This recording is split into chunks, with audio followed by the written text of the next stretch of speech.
7:04.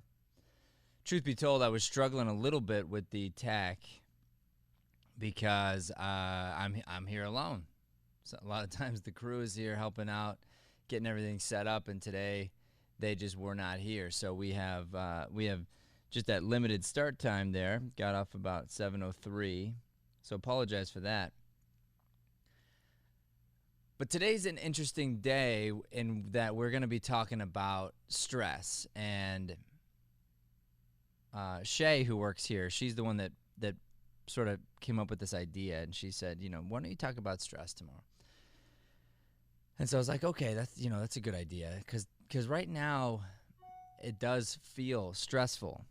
We're all going through this time where maybe even more than normal we're feeling these stressful feelings. So I wanted to share with you where I'm at and some things going on with me, and my thoughts and opinions on how we can get through all this.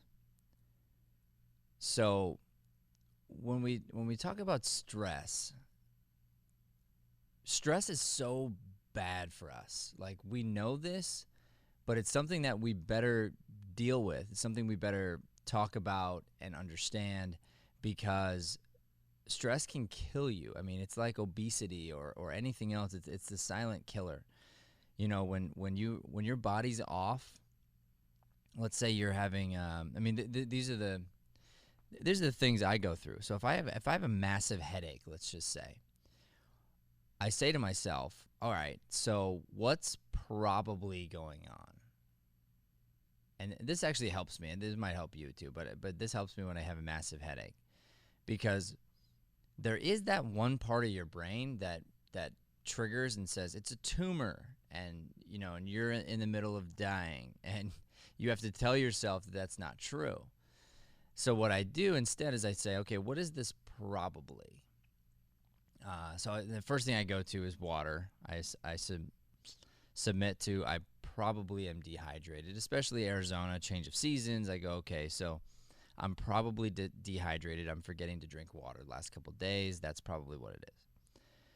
Number two, am I getting the right nutrients? So there's a very possible answer to the headache that I'm not eating the right foods, and that's causing stress, and my stress is causing different eating habits, and those different eating habits are compounding themselves to make my life more stressful. So that's possible too. And then I think to myself, okay, do I have a headache? Well, am I stressed out? Stress, I know, is one of the big common determining factors. And so I'll go, well, I am or I'm not, and how do I overcome that?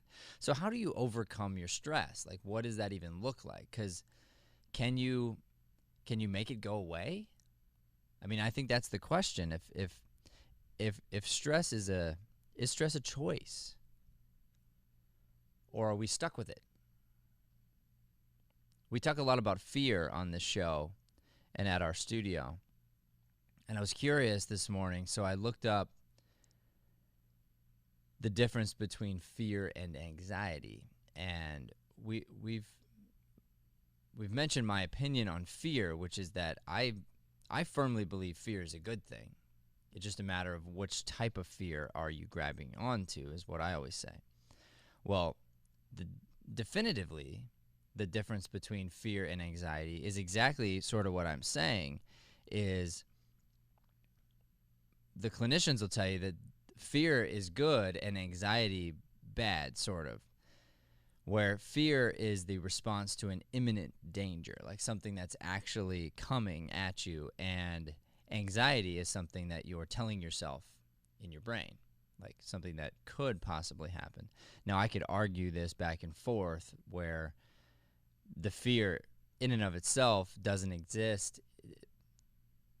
You're still imagining, even if something's imminent, you're still imagining that something bad's going to happen to you before it happens, or you wouldn't feel the fear. So kind of they're the same.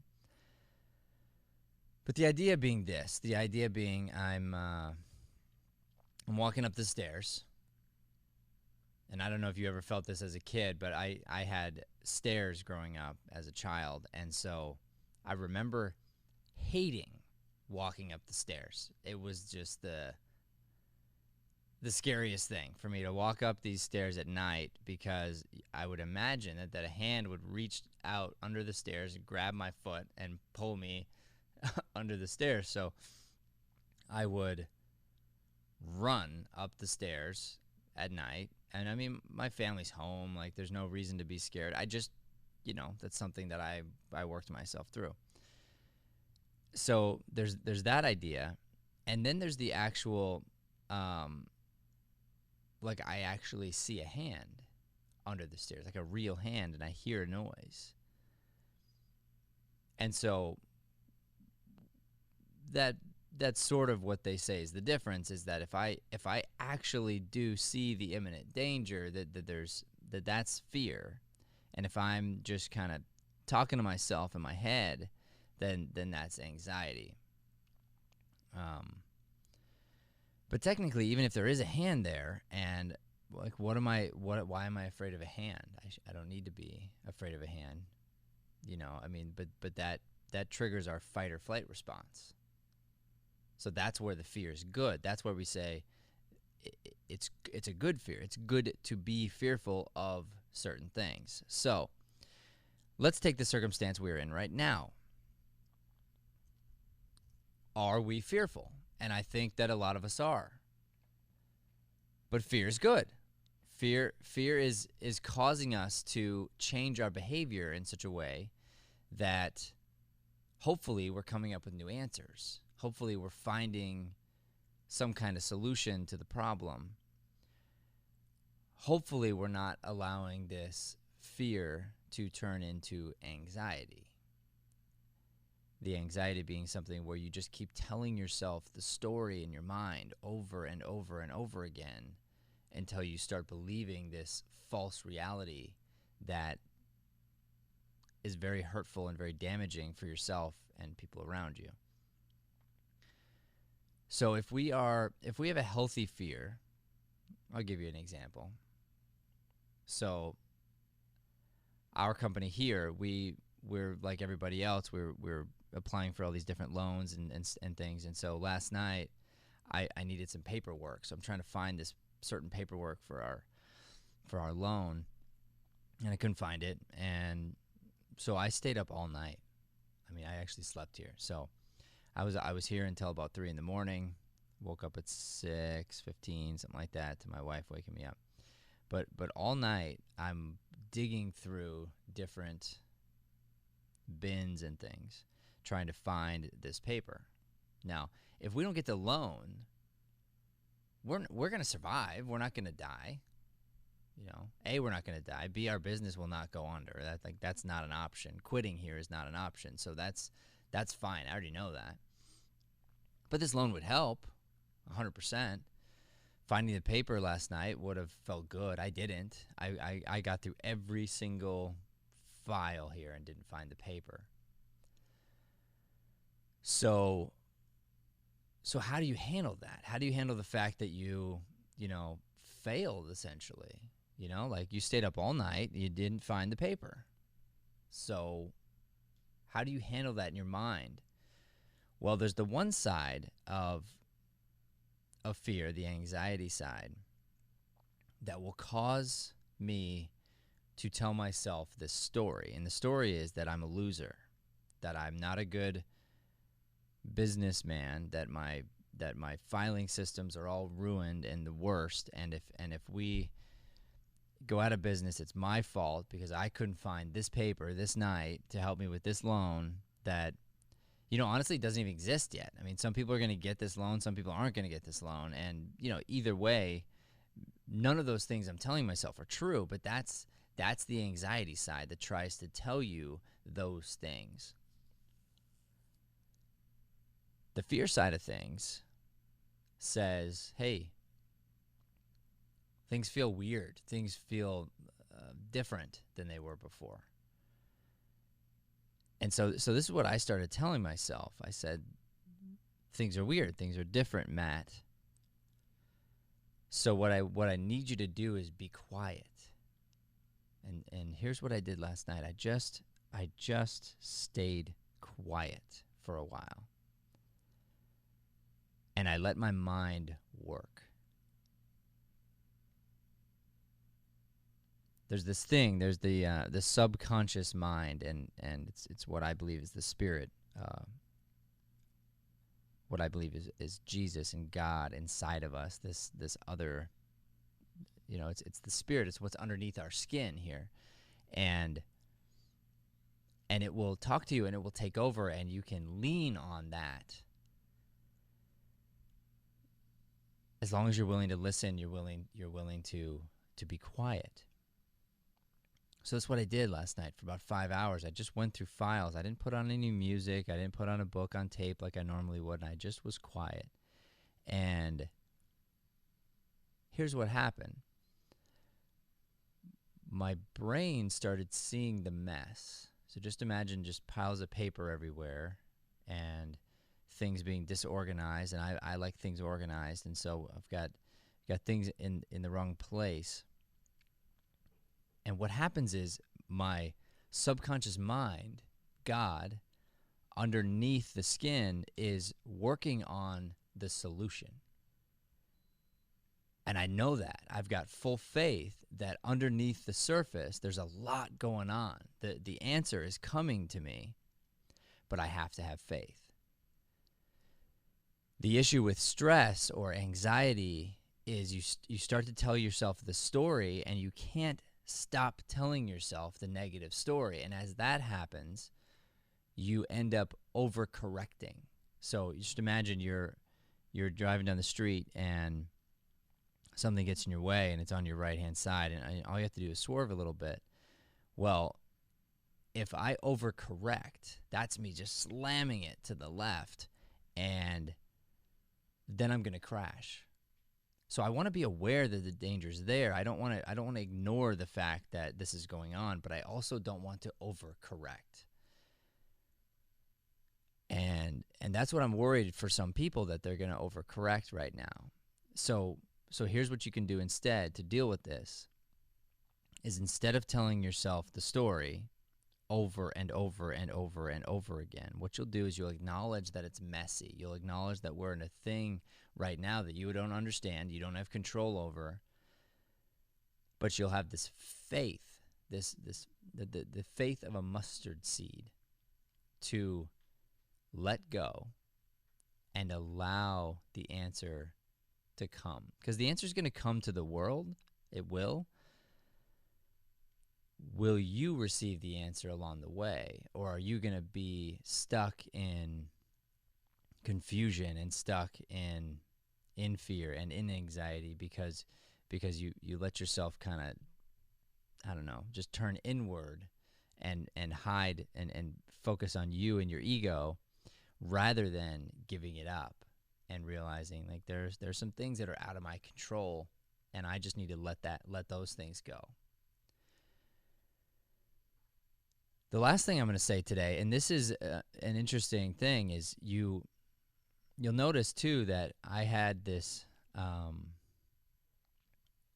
this crazy sensation to organize the papers. This crazy impulse, and I mean it's a disaster out there if you go and see the lobby. I mean it's just papers everywhere. And why would I do that? Why would I do that in the middle of I'm already stressed?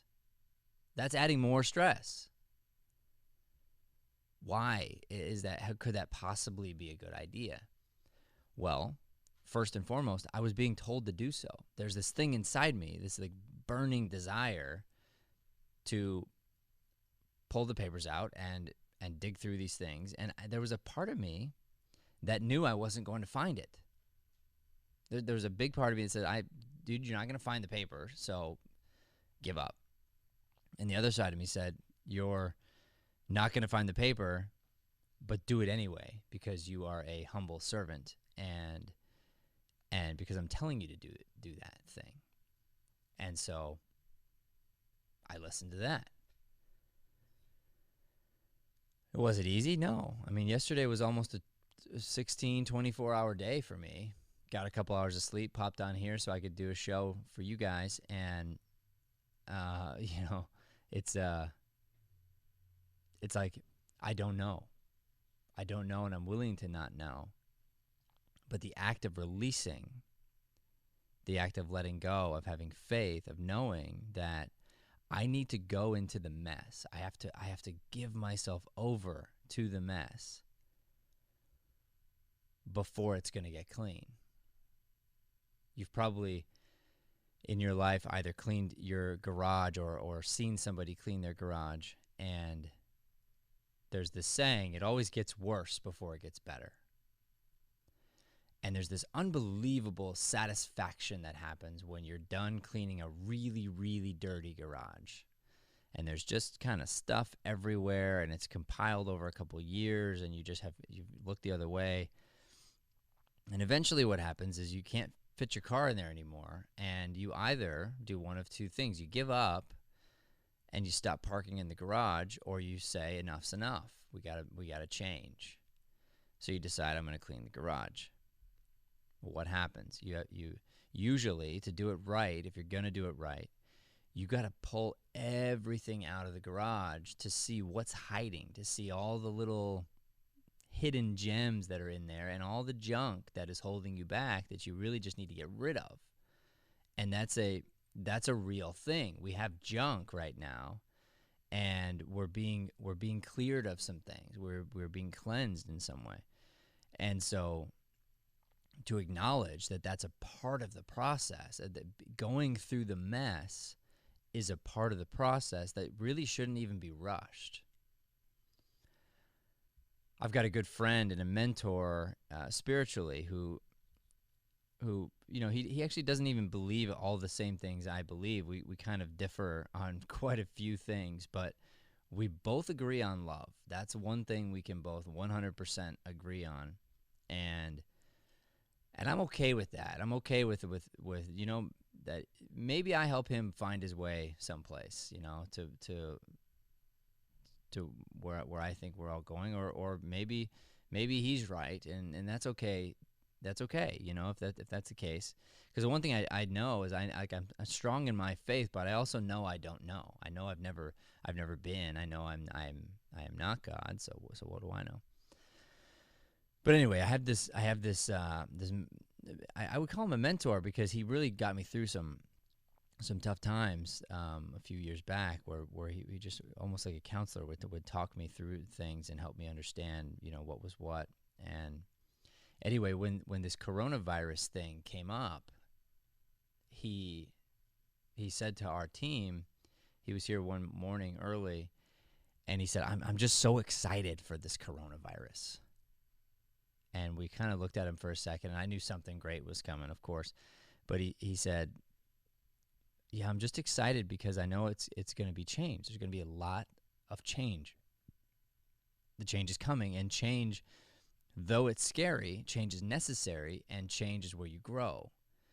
So he's like, we're all going to be growing in these ways that we have no idea what they are yet.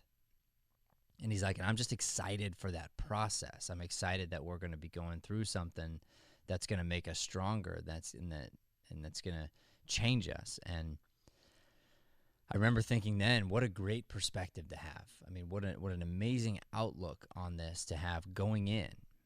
He was thinking this way before it got bad.